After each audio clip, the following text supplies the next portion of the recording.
Do you remember your first day at your first job? Walking into an unknown office, meeting a bunch of new faces, and trying to remember everyone's name? Those first impressions can be nerve-wracking for you, but for new managers, the pressure is even higher because you're not just navigating a new environment, you're actually setting the tone for the rest of your relationship with your entire team. Doing this the wrong way can lead to crucial consequences that set you back. Hey everyone, I'm Doug Howard. I'm a leadership coach and consultant, and I use this YouTube channel to equip you with the skills, tools, and training that you need to increase your overall confidence and effectiveness as a leader. If you're a manager who wants to level up your leadership skills, make sure you hit that subscribe button. Today we're tackling the crucial first step for managers, and that's introducing yourself to your new team. Your introduction is your first chance to make a lasting impression on your team as well as build trust and establish rapport. But not only that, it sets the stage for a positive and productive working relationship with your team. So let's dive into some of the strategies you can use to ensure your introduction is a success that sets you on the right path. Think about what goes on when you meet someone new for the first time.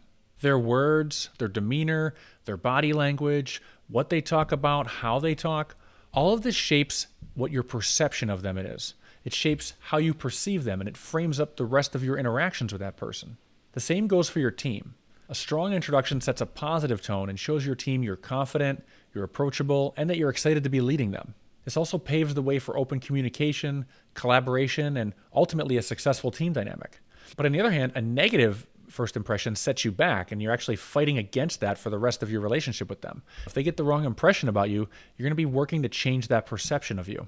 I go a lot deeper into explaining the science behind first impressions and perceptions and how perceptions shape reality, as well as the science behind your brief window of opportunity to make a first impression with someone in my episode called The Best Way to Introduce Yourself in Any Setting.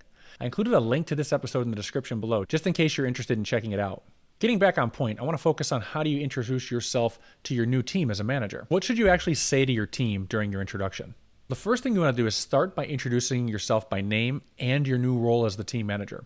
You can also mention where you're coming from. Did you get promoted internally? Did you join the company from another role? Are you transitioning from another team within the company? The next thing you want to do is you want to highlight your relevant experience and expertise, because this is going to show your team that you have the qualifications to lead them. When you're doing this, focus on achievements that connect to the team's goals and challenges. For example, if you're a new marketing manager, you might mention a past project where you increased brand awareness by X%. You can also briefly touch on your leadership style when you're introducing yourself to your team. Are you a collaborative leader who thrives on brainstorming sessions, or are you a more data-driven leader who's focusing on metrics and results? By giving your team a sense of how you approach projects and decision-making up front, it's going to help them adjust to work more effectively with you.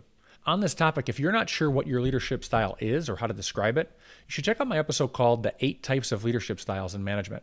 There's a link to that episode in the description below. The last thing you want to do when you're introducing yourself to your team is you want to consider adding a relatable personal detail or two about yourself.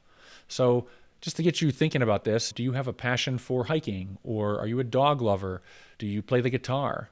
When you share a personal touch about yourself, it's going to help you connect with your team on a human level, and that's really important. On this topic, make sure you keep it appropriate and avoid oversharing. Now that we've covered the framework of introducing yourself, let's take a look at 3 examples of strong introductions that follow the tips we discussed. For example 1, let's use a marketing manager. Hey everyone, I'm Doug, and I'm thrilled to be your new marketing manager. I come from a background in digital marketing where I recently led a social media campaign that increased our brand awareness by 25%.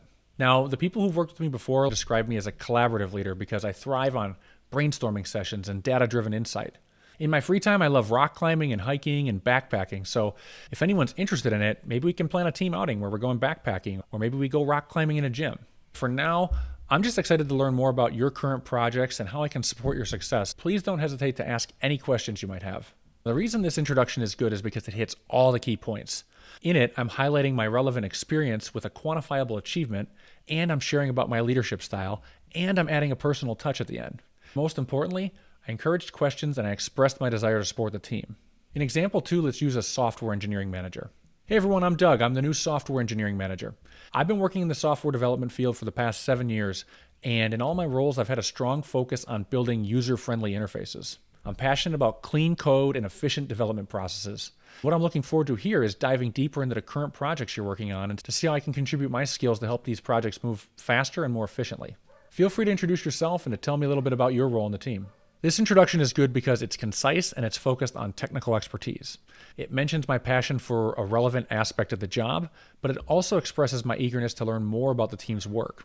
At the end, I invited everyone to introduce themselves, which encourages more interaction, which will help me quickly get to know my team members. In example 3, let's use a sales manager. Hey everyone, I'm Doug, and I'm really excited to join your team as the new sales manager. For the past 5 years, I've been consistently exceeding our sales targets in the material handling industry. My leadership style is all about coaching and empowering my team to achieve your full potential. I'm a big believer in open communication and building strong client relationships.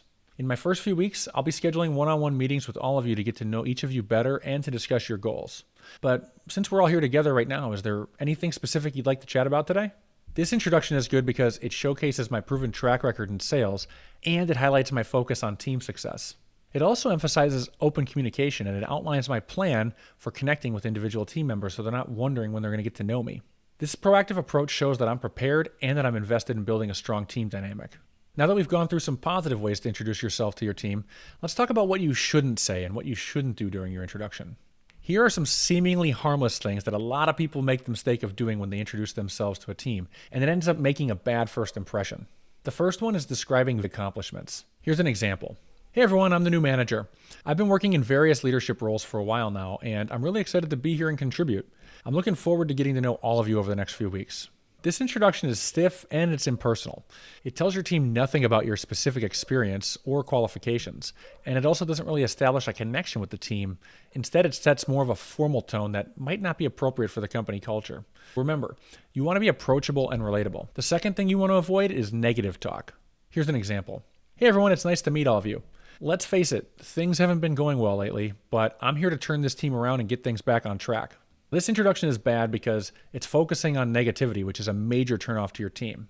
Even if the team you're taking over is facing challenges, perhaps you were brought there to clean up the team, despite that, your introduction needs to be positive. It needs to emphasize your desire to support the team in achieving success, rather than emphasizing how you're going to fix the mistakes they've been making.